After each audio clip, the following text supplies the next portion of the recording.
The reason why nighttime eating is so difficult isn't really necessarily because of the food as much as it is because of the context of the situation that nighttime provides. Let's just be honest, like a lot of people eat past full. I eat past full all the time. I think what we're speaking about specifically here is eating past full to the point of discomfort, to the point of triggering a binge, to the point of your self-worth going down a spiral. I never really did that to myself, or I would get on a scale after a binge. But when I did one time, I think I was like 7 pounds heavier than I was the day before. Hello and welcome to another new episode of Emotional Eating Unwrapped. I'm your host, Alana Kessler, and today's episode is going to be a little bit different. We are going to be taking questions, we being me and Brittany. So you met Brittany a couple weeks ago. She is my amazing podcast producer, collaborator, all things. And we have been sourcing questions from you guys for the past like couple weeks, couple months, I think. Yeah. Since we started to, we added this feature called SpeakPipe, which if you haven't seen it yet, SpeakPipe is an area where you can actually send us anonymous voice notes through our link, I think, in every episode. And you can actually send us your questions and I will answer them in episodes like this that we are going to be doing periodically. So our episode today is going to be some of your questions. And I'm really, really excited to get into it. But if you are new to my podcast, I really want to introduce myself to you. My name is Alana Kessler, and I am a registered dietitian, functional nutritionist. I have been in this health and wellness and mindfulness space for 20 years. And I work clinically. I work functionally. I work somatically. I've done all the things. But my passion is really helping women and men, actually, all people, really find love with their bodies, lose weight, reconnect with themselves, overcome any kind of emotional or addictive behavior with food, and just really live your best life. So if you are here, you're new, welcome. And we're going to dive right in. But before we do, please, if you're watching on YouTube, hit subscribe, give us a like on Spotify, give us a like on Apple, give us good ratings, good reviews. And if you are interested in working with me one-on-one, I do have a monthly giveaway where if you leave us a 5-star review on Apple and a review, and you screenshot that review to podcast@bewellbyak.com, or you send it to Instagram and DM us there, you can be entered to win a free one-on-one session with me. All right, now we'll get into it. Brittany, hit me with some of the questions. Yes, I'm so excited. And Alana, what a deal. I hope we have a winner for December for the giveaway, because what a steal to get a one-on-one session with you. I just want to say to you, give away so much golden information in these podcast episodes that I think is helping people make really informed decisions about what they're putting in their bodies. So just love that. Really excited. And thanks so much to those of you who send your questions. We really, really appreciate it. We're so excited to dive in. All right. And someone asked, how do I stop overeating at night? Yeah. So that is such a great question. And I feel like it's one of those questions I think will resonate with everyone because it's an experience that so many people have. And so I just want to name that a lot of times the reason why we eat at night, so I'm one of those people that's like, don't just look at the food itself. You want to look at the context. So if you think about the context of nighttime, what is nighttime, right? Nighttime is downtime. Nighttime is slow time. Nighttime is like less stimuli, less activity coming your way. Maybe you're starting to feel certain feelings that you've maybe put off during the rest of the day, right? So the reason why nighttime eating is so difficult isn't really necessarily because of the food as much as it is because of the context of the situation that nighttime provides. And so you really want to become aware of that, right? You want to become aware of that. When you want to set yourself up as best as you can from an environment perspective and also from a food perspective, obviously, to set yourself up so that you don't have that experience. Yeah, for me, nighttime is the time when like everything quiets. I'm sure everyone's house is different. If I've had a long day, kind of unwinding from the day, maybe I'm watching a show, maybe I'm scrolling through my phone, which fingers crossed, trying to get better at that. And I find myself going for a munchy snack. My thing recently has been go for something like carrots and celery, just so I get that like sensation of eating something. But sometimes I wish it was like a cheeseburger. So Yeah. Yeah, and that is a good point. A lot of the time it is about activity. And so it's just important to start to recognize some of these patterns, so that you can learn and take the tools. Hopefully I offer a lot of those tools in my programs to help you transform that energy into something else, or just train your nervous system to handle that energy better and process the experience better. And even if you do eat, be able to create a situation with the food that feels like it's coming from a place of you're the one in control. like it more intentional. Yeah, intentional. And also, yeah, intentional is good. Intentional is actually a really good word, but also where you feel like you're the one that's empowered. You're the one driving the car, for your Yeah. behaviors.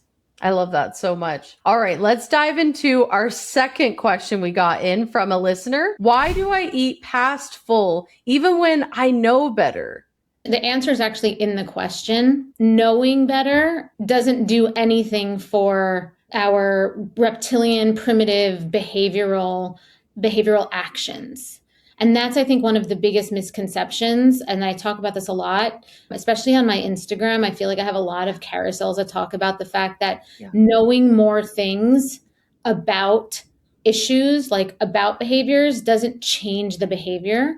Behaviors change at a very different level than knowledge, right? So knowledge and information and intellect and all that stuff doesn't translate into behavior change, actually. And so changing behavior requires a step where you process that knowledge through experience and feedback. And again, so when you're trying to change a behavior, it's not just about knowing things, it's about applying the knowledge and in an experiential way. Yeah. Like keeping those tools in your tool belt kind of thing. And using them. Yeah. Right. So what you just said is, so a lot of people collect tools and keep tools. Yeah. Not a lot of people apply the tools and then, create the capacity within their nervous system to collect data on the tools and then use that data to then transform their behavior, which is essentially what you need to do in order to change your behavior. One of the behaviors being eating past full when you don't want to, right? Because let's Mhm. just be honest, like a lot of people eat past full. I eat past full all the time. I think what we're speaking about specifically here is eating past full to the point of discomfort, to the point of triggering a binge, to the point of your self-worth going down a spiral. I mean, I think it can be a lonely place, and that's a really difficult thing to face, but I love what you're saying about the like having the tools and using the tools, because that's something I think it's so like complicated now. It's not really complicated, but we have like so much access to tools now with AI and apps and these podcasts. We have so much information to what the tools are and even how to implement them, because you talk about this all the time on the podcast. But if you yourself have to know deep down that you're ready to make those changes and use the tools to the best of their ability. Exactly. I mean, that's one of the things I love about the Invisible Weight Detox program is like it actually is just straight up tools. Like there's no fluff. Like it's literally every module is super short and it's just the tools. It's just like you can't collect the tools. It's like it's not possible, right? It's not overwhelming. It's like you click onto it and immediately the video is like, here's the practice. Here's what you Yeah. have to, like you immediately just jump in, because at the end of the day, getting like a whole PDF, ebook, whatever that you have to read, and then like, there, or even sometimes if it's just like a workbook type thing, it's challenging to just have to go through all that yourself. But having like it's spoon fed to you like that, where it's like, here's something you take action on, here's the feedback you have to get.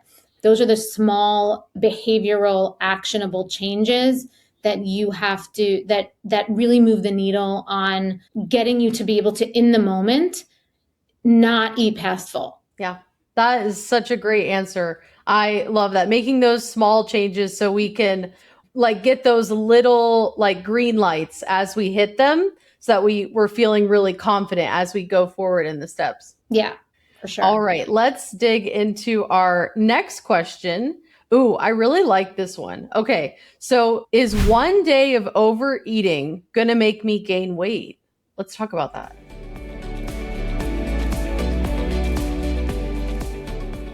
You've built a good life. From the outside, it looks like you have it all together. You eat clean, you work hard, you take care of everyone. But there's this one area that still feels impossible to master, and that is food. You can eat perfectly all day and still end up in the kitchen at night wondering why you keep doing this. You promise yourself you'll start fresh tomorrow, and I know you mean it every single time. But the cycle, it always finds its way back, especially when you're stressed, when you're overwhelmed, or when you're just tired of being the one that's holding it all together. And I get it because I lived that way for years. And what I learned is this: the problem, it was never about food. It was the pressure underneath it, the perfectionism, the self-doubt, the part of me that never felt safe and secure to just be me. And that's why I created the sober eating sequence. It's a proven 3-phase method that rewires the emotional patterns and the belief systems driving overeating so you can relax, trust yourself around food, and release weight completely naturally, without force and without obsession. Because when your body feels secure, it lets go. The cravings quiet, the self-punishment, it softens, and food, it stops being the thing that you have to fix. This is not another plan. This isn't another rule book.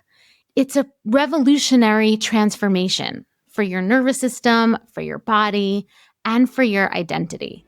So join the sober eating movement today. No. So the short answer is no. It will not make you gain weight in the long term if you have a strategy in place that can get you recalibrated over over a period of time. Might you wake up the next day and have put on some weight if you weigh yourself? Absolutely. But I don't consider that real weight. I consider that water weight, bloat, hormone shifts, which typically all, hormone shifts, salt, all that stuff that are going to be what is representative of the pounds that you're going to see the next day after overeating.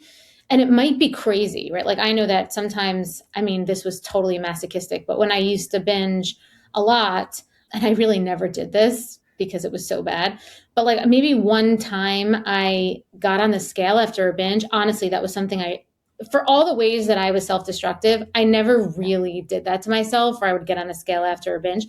But when I did one time, I think I was like 7 pounds heavier than I was the day before. Like that is how huge the swing could be when you have a binge, or I'm thinking like that's what we're talking about here, like a binge, overeating and eating a little bit past full, like on a, you go out to a celebratory dinner, or maybe you're alone, maybe, that's a happy thing, but like maybe you're alone at night, or, you're having a moment and you just overeat too much. Yes, you likely will get on the scale the next day and you might be 3 to 7, 8 pounds. Like I said, it could be that crazy. Yeah. More than you were the day before, but it's never going to be actual fat pounds. You can always recalibrate that with the right strategy, for sure. Absolutely. And again, like, I teach all that stuff in my program. So it's like and you absolutely can get back to feeling like yourself, right? Like, again, I don't want to harp on weight and pounds. That's something I don't teach. Like, I think that we should know when it comes to weight, and I know this isn't the question, but when I just Yeah. think it's important for people to know, when it comes to weight, you should know what you weigh within a range, right? Like that's sort of how I go by it. And like within that range, 5 to 5 pounds, whatever, whatever it is within that range that you feel like and you should know the upper limit of that range and the lower limit of that range. And you should also be able to know, the weight shouldn't be what determines whether you feel good about yourself, right? You could be at the lower end of the range, but feel awful about yourself and be sacrificing and tired and exhausted and just your quality of life is low. And that Mhm. to me is not good, right? You could be at the higher end of your range and have other values that are happening that are good and you're feeling great. So you want to know what your range is, and that's what you want to measure. Can I gain weight if I overeat for one day? That's so helpful because I think, like you talked about, you could have a celebratory dinner where you eat a lot of salty foods that night, maybe have a birthday cake. Like, it's nice to know about this like range of weight, or women like still menstruating, like your hormones are changing a lot throughout the month, and I notice my number definitely fluctuates, but I like the idea of like having that range to balance on. And if you're like, maybe you're grieving, maybe you lost a family member or a pet, or like, and you're grieving and you start noticing, hey, I'm getting like really dangerously low into my low range, and I'm probably not taking care of myself. I'm probably not eating as much as I should, and just kind of, like you said, recalibrating. But yeah, that's so great. Exactly. And honestly, like I can't tell you how much peace it gives me knowing my cycle. And especially now as I'm getting into perimenopause, and I know that when I was younger, I would feel the bloat a lot before my period. Now I feel bloated during my ovulation period. So I don't Interesting. know, I love tracking. So I love tracking my cycle. Don't love tracking anything else. I mean, I don't love tracking my food, but I love Yeah. tracking my cycle because it gives me that like sense of like, yeah, I'm right. Like this kind of tight in my clothes feeling. Cause for me, that's typically how I go about how I feel in my body, or like, I don't really weigh myself regularly. So for me, it's usually like, how do I feel in my clothes? And normally around my ovulation time now, I can feel the difference. And there is something comforting about having that attunement with your own body. And so I really do feel like learning how to tune in and be attuned to your body is such a hack. And it's really an important skill to have. And it really is a skill. It's a skill you have to build for sure. Yeah. I would 10 out of 10 agree. I got off birth control probably 2 years ago. So I'm like hormone free, and I've been tracking my cycle for about 2 years. And it's been the best thing that ever happened to me. Like, bar none. I listen to my body so much better. Like you're saying, I don't really weigh myself, but I'm like, oh, my clothes are fitting a little tighter. I'm a little more bloated. I know I might get a little headache. So I'm like, okay, I really need to up the water today, go on a walk. Like I really like listen to my body in those moments, and I don't judge myself for being like, "Oh, I'm really craving something sweet," or "Oh, I just screamed at my husband because he forgot to pick up the mail," or something. Like I try to be really forgiving with myself during those like mood swings and cravings, and really just in attunement with my body. Yeah. Amazing. That's so beautiful. It's so great. I love hearing that. So yay. All right, next question. Oh, okay. This is something I'm really interested in too. So, someone sent in a question and they ask, why am I craving food even when I'm not hungry? Yes. So this, I think, has to do a lot with what is happening now in the zeitgeist of this conversation with GLP-1s and food noise. This is a very clear example of food noise. Craving something when you're not physically hungry is intrusive thoughts about food coming into your brain, nothing to do with hunger. Now, I like people to understand the difference between cravings and just thinking about food, because I don't think there's anything wrong with thinking about a food that you're excited to eat later. And so I just want to make that distinction. And I think people need to learn how to relate to food thoughts coming into your brain. They're not always bad. It doesn't always mean that you're craving them. So I just want to be clear that if you're not hungry and you're thinking about like pizza later or ice cream that's happening, or all of a sudden you want that and you're thinking about how you're going to have that later or tomorrow, there's nothing wrong with that. Okay. If it's all of a sudden taking over your ability to function, you now have to leave your job or your whatever present situation you're in to go get that right now in this moment, that's very different.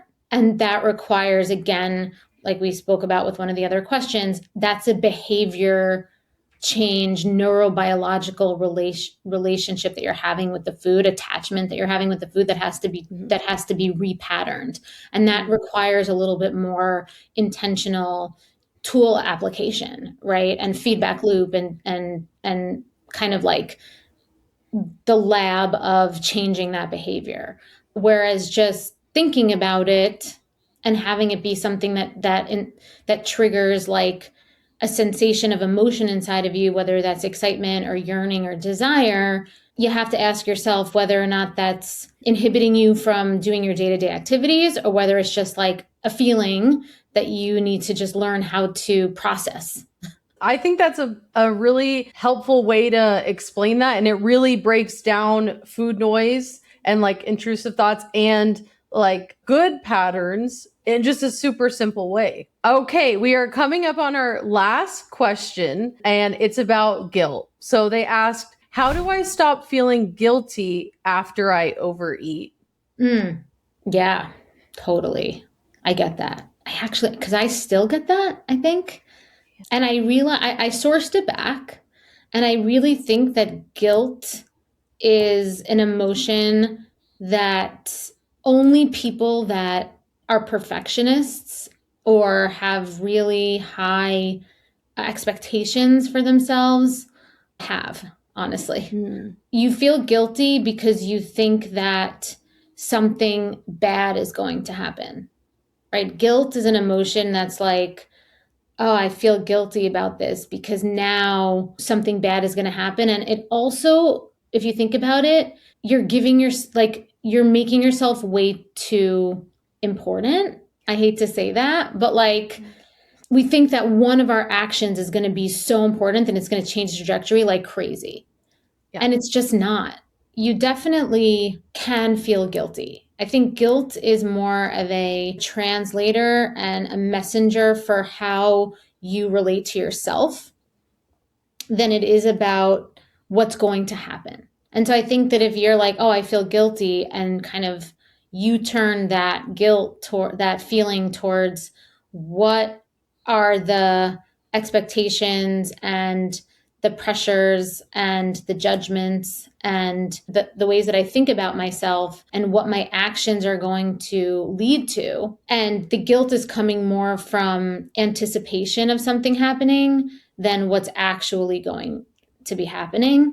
And if you can kind of separate that and be like, this feeling of guilt is not directly correlating to an outcome, it's just a feeling, then I think that you can learn how to not let the guilt create such emotional distress within you, which, then can lead to more overeating and more spiraling and more trying to make the guilt go away, right? Because ultimately, we don't like feeling guilty because of what that feeling ends up making, quote unquote, making us do with our eating habits.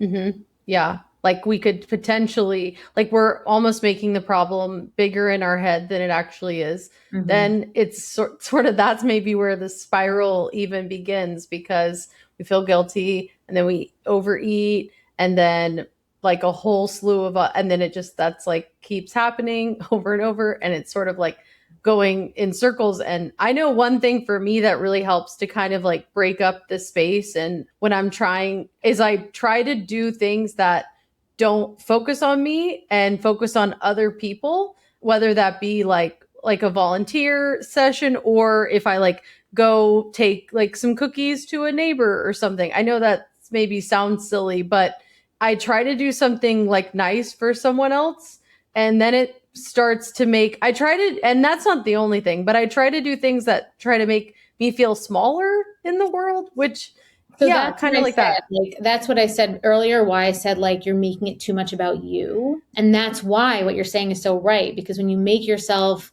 less of the focus, it's not that you're making yourself smaller, you're just making yourself less of the focus. And that's the thing, like we're making ourselves too much of the focus, like we're Mhm. too much in control. And that's why I said before that guilt is usually an emotion that people that are quote unquote control freaks have, right? Mhm. Because they think that they have that much, control and power. And I hesitated to use the word power because I do think that growing that internal power is huge, and we definitely want to feel that. But I think it's really different when guilt is really an emotion that comes from a disproportionate expectation you have about Mhm. your own power. And I am the same way. Like I practice a lot of gratitude. So when I find myself having, guilt, and this is something that I've learned about myself actually, lately, kind of just like very short temper, or like a feeling of out of control, I practice gratitude, right? Like I start thinking of, well, what are all the good things I have in my life, and then I express them, right? It's just like I kind of I kind of zoom out, right? I think guilt is a very zoomed in emotion.